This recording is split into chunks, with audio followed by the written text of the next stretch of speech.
Des tests numéro 5, feu et ventilation du carter.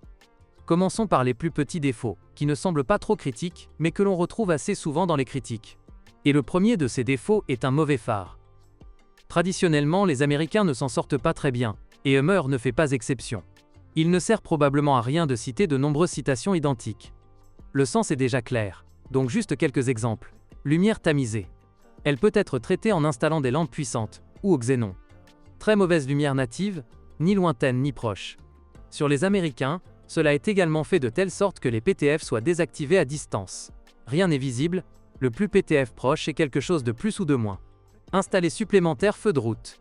En général, l'installation de lampes non standards, d'autres phares ou de lustres supplémentaires n'est souvent pas provoquée par un désir d'amélioration, mais par une impérieuse nécessité. Même si cela ne le rend pas plus légal. Passons maintenant au problème des moteurs 5 cylindres. Curieusement, c'est assez atypique. Par temps froid, la ventilation du carter peut complètement geler. Et puis ce qui se passe, c'est ce que l'un des propriétaires de la voiture a décrit brièvement et clairement. En bref, après moins 35 degrés, les vents du moteur gèlent. Ventilation du carter, puis l'huile, commence à s'écouler du joint d'huile arrière du vilebrequin. Les problèmes avec les vents commencent même par temps chaud. C'est pourquoi quelqu'un a noté à juste titre. En hiver, si vous ne le préparez pas au gel, vous pouvez endommager le moteur. J'ai remarqué avec le temps que le fond était aspergé d'huile moteur. Oui, il est préférable de vérifier plus souvent si l'huile est évacuée. Je ne dirais pas que le problème est répandu, mais il existe bel et bien. Amour numéro 5, aussi bien sur le terrain que sur l'autoroute. Je n'ai trouvé personne qui ait parlé d'une excellente maniabilité. C'est clair, Hummer n'est même pas proche de Ferrari. Mais beaucoup de gens se réjouissent du plaisir de conduire le H3 sur une route droite. Excellente conduite. Pas assez lisse pour vous endormir en conduisant, mais élastique, comme un train. Vous vous sentez bien. Mais les virages sur autoroute ne sont pas évalués aussi clairement. Certains disent que la voiture s'incline. D'autres, au contraire, sont très contents. Mais tout le monde se souvient avec plaisir du voyage sur la route droite. Mais ils disent avec encore plus de plaisir que ce n'est qu'avec le Hummer qu'ils ont cessé de prêter attention au fait que les routes en Russie sont très loin d'être idéales. Vous pouvez même couler dans des directions brisées, le Hummer le permet. Si vous le souhaitez, vous pouvez rouler dans les champs. C'est très amusant de rouler sur des terrains accidentés. Par exemple, dans un champ, on roule du 60 à 70, là où il n'y a pas de route, et on se sent en confiance. Beaucoup de gens en sont également heureux. Étonnamment, en ville, le H3 avec ses dimensions n'est pas non plus gênant. Cela peut être un peu difficile au début, mais ensuite les gens s'y habituent. Cependant, le comportement de la voiture sur une piste défoncée évoque des émotions beaucoup plus positives. Des tests numéro 4, intérieur et coffre. Étonnamment, la voiture qui est assez grande s'avère assez exiguë à l'intérieur. De plus, les passagers sur la banquette arrière n'ont absolument rien à faire. Tout le confort qui était offert au Hummer est attribué au conducteur et aux passagers avant. Bien qu'il y ait aussi des bizarreries ici. Par exemple, dans la voiture la moins chère, le volant n'est réglable qu'en inclinaison, mais pas en portée. Et les propriétaires sont obligés d'admettre des choses terribles. L'intérieur est exigu, il n'y a pas d'accoudoir à l'arrière au milieu, mais il y a un porte-gobelet au milieu, ce qui n'est pas très pratique. Nous sommes tous les trois mal à l'aise. L'intérieur est sombre, le plastique est trop dur et il y en a partout. L'intérieur ne brille pas par l'espace, il a été sacrifié au design. Et le plus intéressant, c'est que le coffre du Hummer est également petit, et ils s'en plaignent très souvent. Le coffre pourrait être un peu plus grand. Le coffre d'une si grande voiture est très petit, 1,5 fois plus petit que celui des Pafic et Mojave, Nissan Pathfinder et Kia Mohave respectivement. C'est drôle que dans l'une des critiques, l'auteur ait dit qu'il ne se souciait pas de la taille du coffre, car il conduit lui-même une Ford Mondeo, et « J'ai acheté ce monstre pour ma femme, elle aime les grosses Jeeps, même si elle est avec ça maintenant, censuré dans notre cours. » Il admet cependant que le coffre du Hummer est effectivement un peu petit. Amour numéro 4, le cross-country. Force est de constater qu'avec une transmission intégrale, une boîte de vitesse surbaissée et des racines remontant à l'armée américaine, le Hummer doit pouvoir rouler là où les loups ont peur de dormir. Mais dans le cas de cette voiture, tout n'est pas si clair. Beaucoup de gens se plaignent de son poids. Ils disent que l'essieu avant s'enterre facilement et que tous les tracteurs ne peuvent pas sortir ce monstre. Mais ici, beaucoup dépend de l'habileté du conducteur. Mais ce que Hummer a vraiment de chance, ce sont les angles d'approche et de départ. 40 et 37 degrés, respectivement. Ils se sont avérés si importants parce que le deuxième prénom de Hummer est brutalité. Il n'y a pas de kit carrosserie avec des jupes en plastique, et même ses pare-chocs sont en fer. Bien entendu, les propriétaires l'utilisent librement. Pas de kit carrosserie, passe-partout sans dommage. Il est clair que vous pouvez planter un Humvee, mais si vous vous entraînez à utiliser des systèmes de transmission intégrale, vous pouvez aller très loin. Avant de passer derrière le tracteur. L'absence totale de porte-à-faux et l'énorme garde au sol font leur travail. Vous pouvez conduire n'importe où. Eh bien, ou même ceci. Grâce au museau court et haut, je n'ai rien cassé en tombant dans un fossé à tel point que la voiture s'est accrochée. Mais j'ai passé la marche arrière et je suis parti comme si de rien n'était.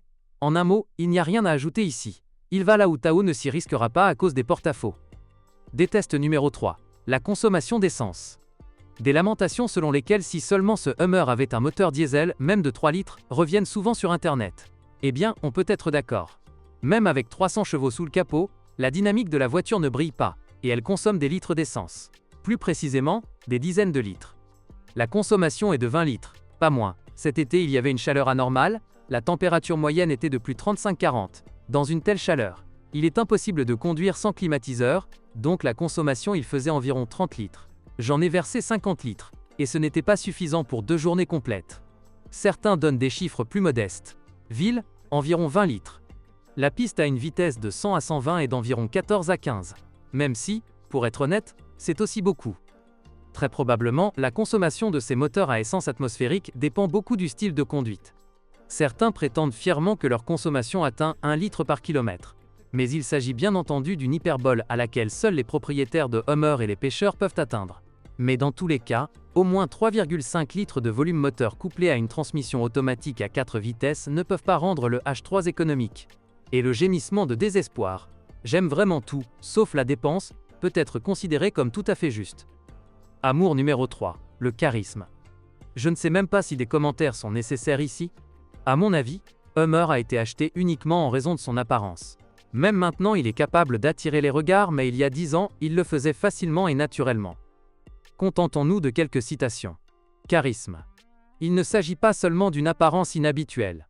J'aime à quel point c'est simple et de bon goût à l'intérieur. Certains peuvent le trouver un peu, ou beaucoup boisé, mais je pense que c'est exactement comme ça que ça devrait être. La voiture, bien sûr, a un grand charisme, tout le monde y prête attention, ils prennent même des photos, je me tais sur le respect sur la route. La voiture est incroyablement charismatique. Mon impression personnelle est que la voiture n'a pas été fabriquée par un commerçant pour le consommateur, mais par une personne pour une personne. Dans la vie, un homme doit faire 1. Construire une maison 2. Planter un arbre 3. Élever un fils 4. Acheter un Hummer. J'ajouterai en mon nom personnel, ce n'est pas si difficile d'acheter un Hummer que de le nourrir plus tard. Mais le charisme seul ne vous mènera pas loin. Des tests numéro 2. La taxe de transport. Je ne peux ignorer la souffrance des propriétaires de versions alpha, dotés d'un V8 de 300 chevaux.